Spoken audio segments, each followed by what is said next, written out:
15 মাস ধরে গাজার নিরীহ মানুষের উপর চলছে ইসরায়েলের আগ্রাসন। এতদিন এ অমানবিকতার বিরুদ্ধে বিশ্বের বহু দেশ সোচ্চার হলেও এবার আওয়াজ উঠেছে খোদ ইসরায়েল সেনাবাহিনীর মধ্য থেকেই।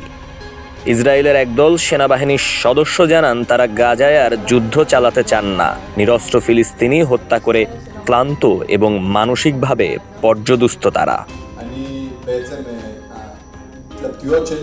এমনই এক ইসরায়েলি সৈন্য ইয়োতাম ভিল্ক জানান, গাজায় যেভাবে নিরস্ত্র ফিলিস্তিনিদের হত্যা করা হচ্ছে তা রীতিমতো অনৈতিক। যুদ্ধের কোনো নিয়ম নৈতিকতার ধার ধারছে না ইসরায়েল।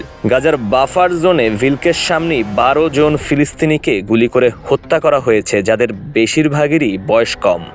কিশোর এবং যুবকদের টার্গেট করে করে হত্যা করছে ইসরায়েলি বাহিনী। যুদ্ধ করতে না চাওয়া অন্য সৈন্যরা জানান, গাজার ঘরে ঘরে লুটতারাজ চালাচ্ছে ইসরায়েলি সৈন্যরা। লুট করার পর ঘর বাড়িতে দেয়া হচ্ছে আগুন।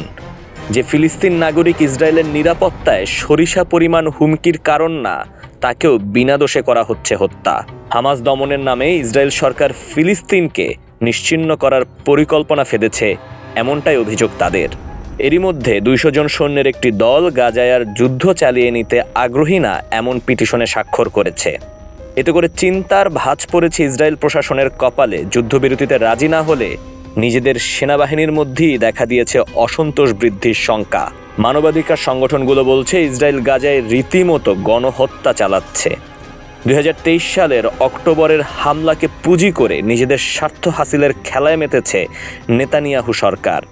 অ্যামনেস্টি ইন্টারন্যাশনালের গণহত্যার দাবিকে অস্বীকার করেছে ইসরায়েল। এদিকে গত বছর নভেম্বরে যুদ্ধ অপরাধের দায়ে ইসরায়েলের প্রধানমন্ত্রী বেনিয়ামিন নেতানিয়াহুর বিরুদ্ধে গ্রেফতারি পরোয়ানা জারি করেছে আন্তর্জাতিক অপরাধ আদালত। সব মিলিয়ে যুদ্ধ বন্ধে বড় রকমের চাপের মুখে আছে আগ্রাসী ইসরায়েল।